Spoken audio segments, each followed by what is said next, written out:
Coming to you from the NBC Tower in downtown Chicago, WWE Elimination Chamber in Philadelphia has set the road for WrestleMania. Shayna Baszler, the Queen of Spades, is atop the WWE. The Undertaker returned, and so much more. This is your WWE Elimination Chamber post-show. Share the link with your friends. Get on screen. Tell us what you think. Tell us what you think. Don't be quiet, all right? If you're with us live, get on screen. Share that link. Oh, what's up? We're here with the boss man, Bill Pritchard of WrestleZone.com. I'm Kevin Kellum. You can check me out on WrestleZone Daily, Monday through Thursday. Available here on Facebook Live, on the YouTubes. And, of course, subscribe to the podcast, WrestleZone Radio. Thank you so much. 29% increase in downloads in the past month. What do you think? The boss man, Bill Pritchard. I'm doubling up there on sound on your side there, Bill. Yeah, my God.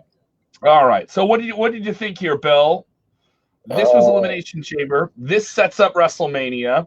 It did a bunch of things that people saw coming, and it did a bunch of things that I think some people will be surprised by. If you're with us live, tell us what you thought. Well, overall, coming out of it, we're just off the show. It just ended a few minutes ago. Yeah, I think that's a good way of putting it. There was a lot of things that people saw coming. We won't say predictable because, maybe it'll have a negative connotation, but I enjoyed the show overall. The main event seemed like a foregone conclusion. I myself even asked why put the Raw women in the match? Why not give Shayna the match? But, it was entertaining, and Asuka added an interesting dynamic while she was in the chamber by taunting Shayna the entire time. So my main criticism, and we can get into that when we break down each individual match, but it was kind of like, what was the point of the Riot Squad being in there? Yeah, you thought you had something. Yeah, there was a lot of possibilities in that main event. Let's just be clear: the women's Raw #1 contender match for WrestleMania was in the chamber tonight. It featured Natalya. It featured Shayna Baszler, who we've been reporting for months is going to be the person to go in there. It featured all three members of the Riot Squad. And so they're in there, and you thought there'd be something special with it, but it just seemed like they fed everyone to Shayna. And they made this, odd decision. It felt like, hey, every 5 minutes someone comes in. Only every 5 minutes. And so when she made quick work of Liv Morgan swinging her into the side of the cell and choking her out, and then she choked out 4 or 5 people, and it was an underwhelming thing to sit there for 4 minutes. And, her trying to drink in the crowd, but it wasn't coming in there. It wasn't the crowd. Philadelphia usually would give them a reaction, and it didn't get a reaction. I thought it was an odd decision to take, though it's a realistic one. But you can bend it. Somebody's out of there, get somebody back in the ring. Let's beef it up. They waited minutes and minutes and minutes, so there's just all this dead time in the ring, and I don't think it did any favors for Shayna or anyone else she was in the ring with.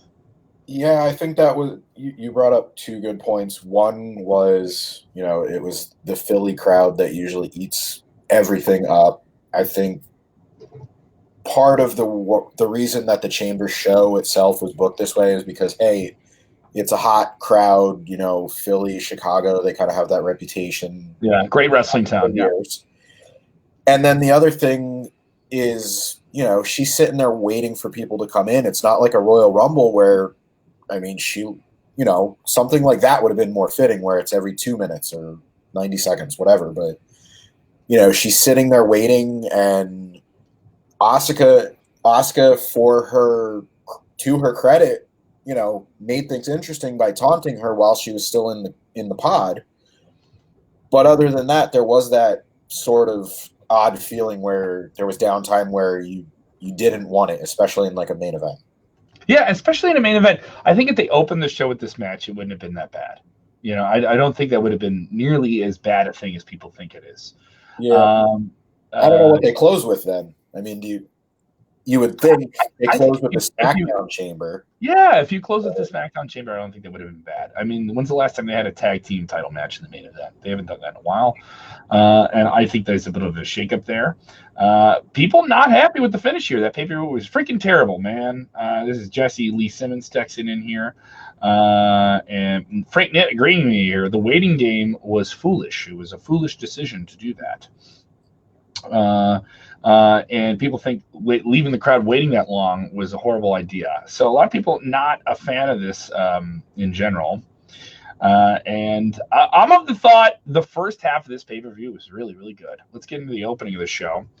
They start off with a match that got put together this Friday night on SmackDown. It's been teased for weeks.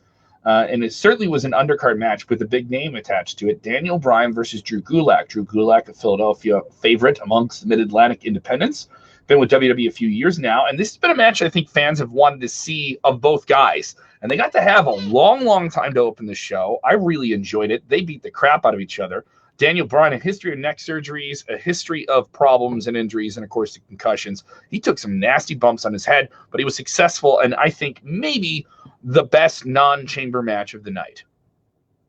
Yeah, I mean, it was a really, really good match. I think if you don't watch 205 Live or if you're not really up to date with Drew Gulak, you know, people might be surprised by him, but I mean, he's a really, really talented wrestler, and I don't want to go as far as saying like this was like a coming out party or anything, but yeah, you know, I think you're going to start to see more from him like this and less of the, you know, the campaign gimmick that people might be most familiar with. And it was interesting, the idea of I know everything about you, I know your weaknesses. Now Bryan was successful and choked him out. They had a very technical, hard hitting match. I mean, if you're a fan of New Japan stuff, you like all that strong style, like people that kind of like sports realistic wrestling. You were getting plenty of that here, plenty of that. And if you want to see guys just beat the crap out of each other without weapons, you got that here. This is if you're a fan of that, you got serviced in this saying. I don't think you can leave this show saying you didn't get something you wanted. And in the age of streaming, you can watch this stuff on demand. If that's a match you like, you can seek this out. I enjoyed it. I thought it was a good way to open the show. Do you think they should open with a chamber instead of this? No. I mean, honestly, depending on the show, I'm all for like opening with a tag title match or a ladder, you know, sometimes a ladder match like Money in the Bank. Like, yes, I think spacing those matches out are fine. Mm-hmm. But considering that, especially like in hindsight, these two chamber matches were completely different. Where very different, yeah. You know, you have like the spot fest in the SmackDown tag title match, and then you have the way Shayna. I mean, I pretty much expected Shayna to run through everybody. I even said a few hours before the show, I was like, I don't think she's going to be 1 or 2. I think she's going to be 3 or 4, but she's going to have a really easy time getting through this match. So in this case, no, I don't need to see the chamber open, but I think taking a chance and getting, you know, these two guys in there just to kind of maybe try to see if they pop the crowd and warm them up was a good thing. Plus, it's the hometown thing. This is an interesting take. Noel Orlando Roland saying, I think Daniel Bryan is trying to help the Cruiserweight division and face more 205 Live guys. Wouldn't surprise me to see him become the Cruiserweight champion. I don't know if that'll happen, but certainly if you're Daniel Bryan and you want to be able to have the matches you have, he's a guy who's been in WWE and been a draw and been a top star for them. I don't see him in a big title match this year at WrestleMania right now, at least. But if you give that guy matches he wants to have, he's a guy who loves and savors a creative scenario and wants an artistic style of wrestling and wants to maintain that in WWE. If he's the guy you want to keep doing that with, I don't think you can find a better guy to do it with. I could kind of see him floating over there, to be honest, though. It would be a bump for them. If he was in NXT, I think it would be a huge thing. Not to discredit him, but I mean, what's he doing on SmackDown that he can't do on one of these other brands to help them out? I mean, think about it. Think about if you were a Daniel Bryan fan and you know he's going to be on 205 Live, that makes that show a little bit more appealing. Or NXT. I think he's a guy who would be a big draw. You could start touring with him because, kids, mainstream fans know Daniel Bryan. He's up there. He's in that top 10 list. They know yes. There's nothing wrong with that. And you can sell some tickets with it. I enjoyed it. It was definitely a great match. The SmackDown Tag Team Championships were on the line inside the chamber. I thought this was a really cool match. A lot of fantastic stuff. Lucha House Party jumping off everything that was a platform. Lince Dorado flipping from the top of the chamber down into a crowd of men. I loved it. We got some interaction between Otis and the man who stole his peach, his sought after love, Mandy, Dolph Ziggler. They got some interaction here. He caught him. Tucker threw Dolph Ziggler to be caught by Otis. You think Otis catches him and he's going to slam him in the wall. No, he gave him a snake eyes on the top rope. Come on, you got to steal. You can bash him through there. Later on, Otis smashing through one of the pod doors and actually crashing to the ground. He's out of the match. And soon after, Heavy Machinery out of there. Great night for Heavy Machinery, even with the loss. Later on, Miz and Morrison steal the win. You can use the ropes. It's an elimination chamber. There's no rope breaks.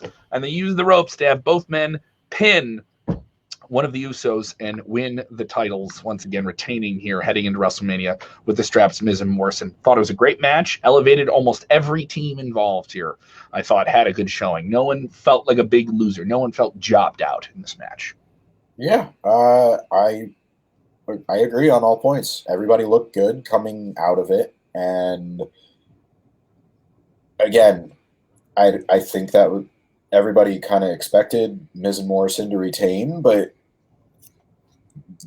the end result didn't affect the journey there, if that makes any sense. So Otis with the big spot through the cage, and then Lince with the flip. I don't think you can call it a dive, but there was a lot. No, but I mean, in comparison, like the women didn't have any special moments like that. They didn't have anything where the chamber was this elevating presence in the match.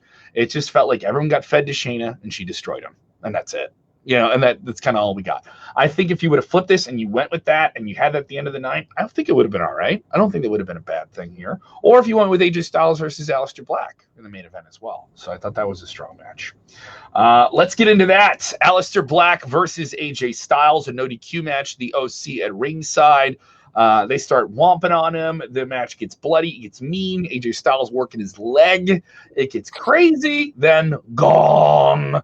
When all three guys are in the ring and they come back and it's Undertaker choking out both members of the OC. Choke him. And he choke slams AJ Styles. And then a massive black mass kick to the face. I mean, this was nasty. AJ Styles pinned by Aleister Black, the biggest win of his career so far on the main roster of WWE. It continues to simmer the pot for WrestleMania. I enjoyed it. I didn't think the match was absolutely fantastic, but I love the angle they cut for it. And it certainly throws more gasoline on this Styles Undertaker match that we broke exclusively at WrestleZone.com. We were the first there. Toot, toot, toot. What do you think of this one? I enjoyed it. I honestly didn't really know, I didn't hear anything over the weekend if Undertaker was going to be there in person, but I kind of expected it. I thought maybe we'd see something like on the Tron or the lights flash. That's it. But he showed up in person. He's booked for tomorrow, so I think that's where we get a match confirmed for WrestleMania. As you pointed out, we reported now about a month ago, Styles versus Undertaker. I see some people saying it could be a 3-on-2 match, which wouldn't be a bad thing for Aleister Black. I don't think it hurts anybody by making it, a handicap match. Do you think that's a scenario that WWE wants to go into to kind of protect the Undertaker? We know they've been trepidatious with what he can physically do in the ring, though he certainly wants to go and put on the best performances he can. The times we get him in the ring when he's physical are slim, but they're supposed to be special. No, I think, he'd have a really good match with AJ Styles on its own, but I think maybe this is, if it goes down this road, I think it's more of a case of giving Aleister Black the rub. A lot of people want to make him, the new Undertaker or, the passing of the torch. Yeah. So There's something there. Maybe, maybe that's it, where he's not, actually passing the torch, just maybe tagging up with him one time is their, like, that's their deal. Like, if they did something, if they want to do a singles match with Styles and Taker, I still think it's a match that's compelling and has a dream match scenario to it. That was the thing we heard from fans right away. Many people saying they simply just don't want to see the Undertaker in the ring again, and he can't do this anymore, blah, blah, blah. And I'm of the thought that I still think the Undertaker is special at WrestleMania. Even if it is a great match, it's the Undertaker WrestleMania is an appealing thing to many, many, many fans. And I think the appeal outweighs what you may even get. If you get a fun, short match that's under 10 minutes and they go and they do some crazy stuff and there's some back and forth, it's cool. I don't think we're going to get the Undertaker matches we got 10 years ago. But I still think we can get good matches. Like we got Extreme Rules when he was in a tag team match, and the pacing allowed him to hide the weaknesses and elevate the strengths. So a tag team match could do that. I'm okay with either scenario. Him straight up with Styles at Mania is a big time thing. And they can build that up a lot. If Aleister Black is kind of the Undertaker helper and heater to get there, then so be it. I think there's some supporting role you can have there. If Undertaker is at WrestleMania and Aleister Black is at ringside, that's still pretty cool too. Yeah, I think right now everybody knows, Undertaker's going to have a match at WrestleMania. AJ Styles is going to be in that match. The other variables, we'll see. I think we're going to find out as soon as tomorrow. And like you said, even if the other guys are at ringside and we still get a singles, we get a handicap match, we'll see. But, I enjoyed it. It was a solid match. Nothing super fantastic, but solid here. Shawnee and Rhea bringing this up. What the heck is going on with the IC title? Just going to have a ladder match for it? I really hope they do Money in the Bank for WrestleMania. Well, I don't know if they're doing Money in the Bank for WrestleMania, but let's talk about that. We have a new IC champion, and it's Sami Zayn. Now, this is a match that I thought I just don't get the idea of how they wanted to present this. A 3-on-1 match with Braun Strowman, recently crowned the Intercontinental Champion.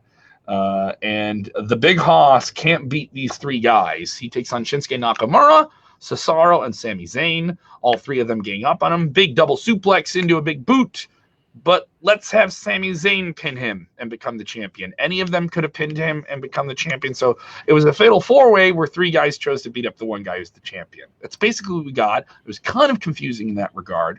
The crowd didn't hate it, but they certainly didn't love it. But they were certainly surprised when they saw Sami Zayn win the title. And the reaction online was very, very surprising. This is Sami Zayn's first singles championship on WWE's main roster since becoming shortly, for a brief period of time, the NXT champion. Yeah, this one was a little odd just because you would think, and maybe this is us getting ahead of ourselves, but Braun's going to have this lengthy title reign and they're just stacking the deck against him so he can beat three guys, and Sammy kind of steals one, and it's like, like the ultimate opportunist. Like, he took advantage of the numbers, and maybe we see the other two guys go after him after this. And Braun. Maybe we get a rematch where Sammy is 3-on-1. If they do a multi-man scenario, I could see Cesaro and Nakamura turning on him as well and adding something there. There's been rumblings that maybe Daniel Bryan could be in the IC title scene, so this is a way to do that if you want to add him to a multi-man scenario. And at WrestleMania, we always see several mid-card matches that involve more than one people, more than one person, more than one corner. So it wouldn't surprise me if the IC title is used as kind of a showcase for a handful of mid-card guys, and this would be a scenario to kind of lay that up. Wasn't fantastic, but I will say this: Sami Zayn's a legit heel. Other people texting in, or Jason Goodlet saying he got some heat. And he knew how to get the heat when the crowd was kind of coming down from things earlier in the night, because the first half of the show was pretty strong. This dropped in the middle of the night here. I thought it was pretty cool. Jesse Lee Simmons agreeing with me. The match kind of confused him here. Chris Sims not feeling the whole pay-per-view. He said it sucked. I don't think it sucked. I'll give you my rating on a 1 to 10. Bill, you think yours. Give us your rating 1 to 10 on tonight's Elimination Chamber pay-per-view. 1 to 10. Rate the chamber. Tell us what you thought of it in the comments below. Other matches we saw on the show: Street Profits defeated Rollins and Murphy, with help from Kevin Owens, who came out to the ringside, chewing popcorn the entire time. He never stopped eating the popcorn. And gave Rollins a stunner after the match, after his interference kind of helped the Street Profits put this one away. Profits very much over as tag team champions. They got a great reaction when they came out here. This one, not better than matches I've seen from them on television. It's a fine match. Nothing super big here. But I wouldn't say it did any favor. Street Profits are good champions. You're getting more Rollins and Owens. This is more of what we've seen. It felt like a TV angle. Yeah. I don't really I get it, but I don't It just feels like they're kind of spinning the tires a little bit to get to WrestleMania, where it's Owens and Rollins. This felt like spinning your wheels. This one did. I feel like, why not just have Owens in the match and do it? Why not do a 6-man tag? You're kind of expecting him to be involved, so. I mean, unless that's the plan at WrestleMania, why not put him on tonight's show? Yeah. So I don't really have any strong feelings about this one, either one way or the other. And that's another thing about this show in general. I mean, think about the stars that were not present on this show, that were not involved. No Brock Lesnar, no Fiend, no Roman Reigns, no Drew McIntyre, no Becky Lynch, no Charlotte, no Rhea Ripley. So this... It felt like a TV show. There were some big things. The Chambers were a selling point, but really one of those Chambers matches was just designed to feed Shayna Baszler all these people, but she didn't really use the Chamber to wreck anybody. You have that Chamber there. You're in Philadelphia. It's extreme. Go for it. So there was that. The first half of the show for me really kicked. Some of it afterwards kind of felt plotting. And people tell me I have to give it a 6. I should give it a 6 here. Well, I'll give you my rating here in a minute. If my rating is so important to you, am I becoming a Dave Meltzer? Are my ratings so important? Do they influence the IWC? Don't you love when people call it the Internet Wrestling Community? Yeah. No. My opinion is my opinion. Your opinion is your opinion, and we can kind of come to a consensus here. But overall, no, people bring this stuff. No Randy Orton as well. So some major angles that I think are really, really exciting on the road to WrestleMania kind of weren't represented on this show. Though I will say this, overall, I thought this was a pretty solid pay-per-view. If you paid $10, I think you got your $10 worth. And the first half of the show was really, really strong. I thought the second half kind of dragged. You get Andrade versus Humberto Carrillo. Another fun match from these guys, but it's a match we've kind of seen before. Not super fresh. But I think the good, for me, outweighs the bad. I thought the SmackDown Tag Team Championship was great. I thought the Bryan versus Gulak was just a fantastic match. Really, really good. Very good pay-per-view quality stuff. You want to see things that are just kick-ass like that. And I thought Undertaker on the show was a cool surprise. Styles versus Aleister Black had some kind of fun little things. We're going to tease you. We think we're going to go in one direction and throw this at you. I enjoyed it. But I did think this show was significantly better than Super Showdown. This felt like a pay-per-view. It felt like they were trying to do some big things, even though they didn't have all of the big players. So I'll go to you first, though, Robert. What do you give it? Some people giving it some low ratings here. I'm seeing some 2 out of 10s. I'm seeing some 5s. People saying no Bailey. Bailey, by the way, bet $20 on Liv Morgan. She tweeted that out. I don't know if she gets it. She's not getting her money back in that regard. But what do you say? 1 out of 10, WWE Elimination Chamber. What do you give the show overall? I'm going to go 7, and I'm giving an extra point because people like to bust Meltzer about giving 5 stars in America, 6 stars in Japan. Giving an extra point because it was in Philadelphia and I live here. Bias. Activated local Philadelphia bias. Once again, this is Philadelphia, a town that once had a prison inside of its football stadium, a town that threw snowballs at Santa Claus. Yes, the town that gave us ECW, an unruly crowd, the town that turned on Roman Reigns at the Royal Rumble a few years ago. Yeah, but that you give it a 7. I'm right behind you. I give it a 6.8. I give it a 6.8, and I drop off here. I thought it was a fine show. I think there's the good outweighs the bad, but I do think they ended on kind of a light note that did no favors for Shayna Baszler heading into WrestleMania. But if you love hard-hitting stuff, you got it with Bryan and Gulak, and the first chamber match delivered. I really think they can go in a fun direction where I don't think everything's completely sealed up with Styles and Undertaker. But overall, they didn't have all the biggest stars, but they did have some cool big moments. So I think this is a fine show. You don't have to watch all of it. This is definitely a show you can kind of skim through. But gave you a lot of fun moments. I don't think you can watch this on a Sunday night and feel disappointed. This is significantly better than Super Showdown. So I think people were expecting something from this show, and they got some, and they didn't get some in others. So I'm giving it a 6.8. You give it a 7. Let's see what the fans are thinking about here. We are getting more questions about this here. The weird broadcast interruptions that are distorting the screen on WWE, a storytelling Teves device they've used many, many times in the past, but people always want to know who's behind it, who's interrupting the broadcast signal of the WWE.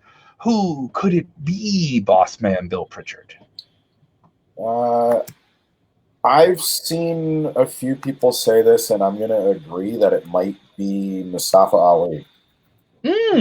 Because it does have a circle of light around it, right? It kind of fits, the be the light, and I don't know. It would just be another cool push for him because we haven't really seen him do too much lately, but nobody else really comes to mind. So we'll see. It's an interesting thing here, and certainly a reintroduction of a superstar to the roster this close to WrestleMania. Some people would say a couple years ago that would be unheard of, but in this day and age, when you have so much content on TV every week, the deck is kind of always shuffling. This is a good time to get shuffled back into the deck, really, because it gives you a better chance as a fresh hand to jump right back onto the roster. And I think Ali is one of those guys that you could do something with that could move the needle in the mid-card. And I think the mid-card means more in WWE now than I think some people even realize when they kind of look at everything here. I think he's a fresh face that is interesting, has very passionate promos, barely ever has a match that is not fun to watch. He's a very, very fun wrestler to watch, and you can get behind him and root for him. He's always been that way, even back to the independents. And I can tell you in Chicago, he's a very widely respected guy within the business. Guys and gals love Ali. From every locker room, big and small, he's a widely respected guy. And I think more fans were getting into him before he had some injury troubles leading to last year's WrestleMania. There was talk that he was going to have that title match with Daniel Bryan that ended up going to Kofi Kingston, which was, in the eyes of many, not the plan. Now, we got Kofi Mania out of it. Where would you slot Ali if he is that mystery man with the broadcast interruptions? Where do you put him on WrestleMania? I don't know if this is me going out on a limb, but I kind of wanted to see him and Kofi get together based off of, Kofi took his place. Not necessarily you stole my title shot because it was an injury and all that. So you can't really blame anybody, but I kind of want to see them feud and see if they can do a good guy versus good guy feud and just keep it shades of gray where, maybe it starts off trying to outdo each other, but I kind of want to see some continuation from that because it might not be good guy versus bad guy, but they can go back to that when, they're cutting a promo on each other and just be like, hey, you took my chance. Here's my chance to show people that I can beat you. And this is Ali saying, I can show people that I can beat you now, and I could have beat you for the title and kind of build him that way. And, why not?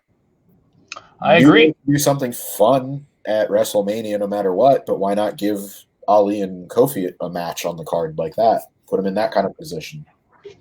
That's not a bad idea.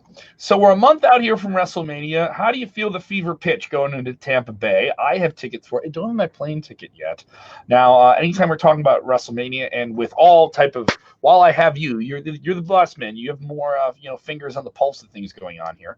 But there's been more pressure on big crowded events around the world, whether it be music festivals or conventions, with the coronavirus outbreak. I know we covered this, and WWE put a statement out earlier this week, but I have you on the show. I got to ask, is there a chance that the coronavirus and how people kind of get together in groups for shows is going to affect the event and all the events associated with it? Was the Hall of Fame, we have 3 different TV shows, and Mania itself in a stadium, and then all the independent shows. How do you think that's going to affect the weekend overall? Because WWE is full; they're still full head of charge here. Now things could change. We're a month out. Things could get worse, and hopefully it doesn't. We don't wish that on anybody.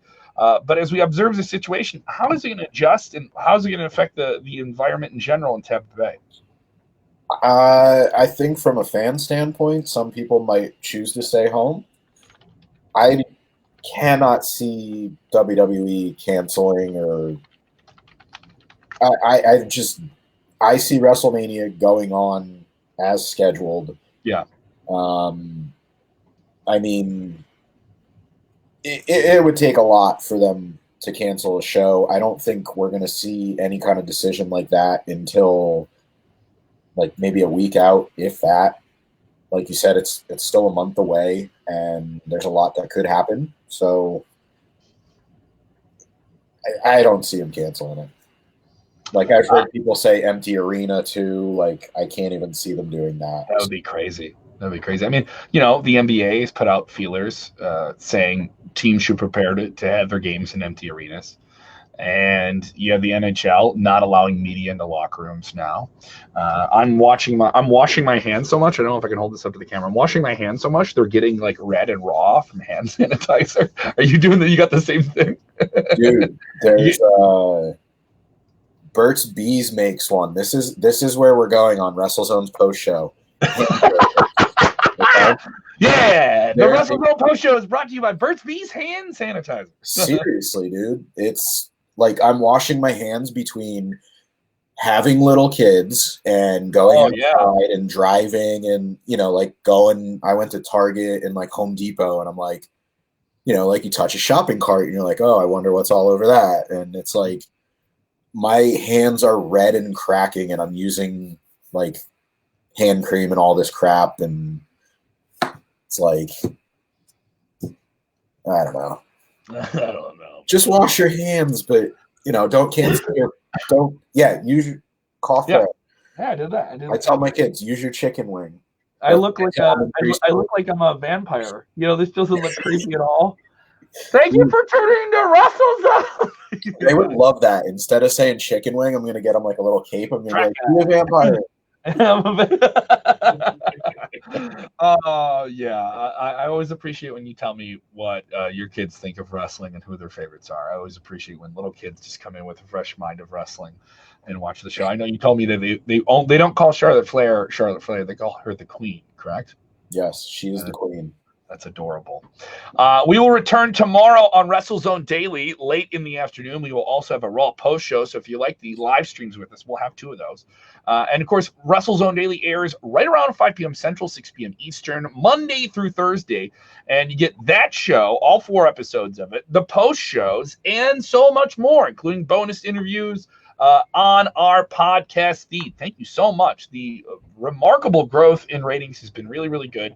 And if you enjoyed the show, now you just tuned in, you want to hear all of it on demand or just listen to it. Once again, WrestleZone Radio Podcast. It's available on all the different apps, iHeartRadio, TuneIn, iTunes. They're all there, and we're looking to get it up on more. If you like the show on video form, you want to watch on YouTube and just have something else plays right after it, we're up there as well. Go subscribe to the YouTube channel. And, of course, everything at WrestleZone.com. I did have some people ask us about Scott Stiener. He had a scary health situation this week with Impact Wrestling. Do you have any information for that before we sign off for the night here, Bill? The only thing new I saw was that his wife said that he was doing well, and I think he's discharged at home. Let me check. Also at WrestleZone.com, complete results from tonight's WWE Elimination Chamber. We also are continuing to follow what's going on with Matt Hardy. Where is he going to go? He appeared with the Young Bucks on his web series Free the Elite. Many people expect him to go to All Elite Wrestling, but he says he's still weighing his options. Speaking to representatives from NXT, NWA, and All Elite Wrestling, confirming he has had talks with them as well. Kenny Omega is injured in AEW. It will affect this week's television shows. WWE's YouTube channel hit a massive milestone. Impact Wrestling results, everything about the ratings for SmackDown. So much stuff right now over at WrestleZone.com for you to follow up on. So make sure you put us up and just refresh the page there, because we're on top of it here. Any information there, Bill, on what's going on with Scotty Steiner? Yeah, so his wife said, thank you for everyone that took care of her husband, cited Scott D'Amore, Tommy Dreamer, Johnny Swinger, Joey Ryan, and the EMTs. He will make 100% recovery. And then that was last night. Earlier today, somebody, and there's been a lot of speculation about why it happened. We don't know, so we won't go there. But she did say he doesn't drink alcohol, doesn't do drugs. He does cardio, eats vegetarian meals, fruits and veggies. Doesn't. It's kind of crazy to think Scott Steiner's a vegetarian. It's very crazy. She was speaking out against. Everybody thinks they know what his lifestyle's about, but she said he leads a healthy lifestyle and didn't really get too much into it. So we'll, maybe he'll come out and say something later about what happened. Well, Big Papa Pump is bouncing back, so it's good to hear that he is on the mend. That was the latest information we had, but we didn't know if it was going to develop any more than that. But we'll have all of it for you at WrestleZone.com. Thank you so much for joining us here late on a Sunday night. If you enjoyed the show, don't forget to share the link with your wrestling buddies wherever wrestling people are. WrestleZone will be there. And when we watch wrestling, we don't simply just bitch about it, Bill. We do more than that. We enjoy wrestling.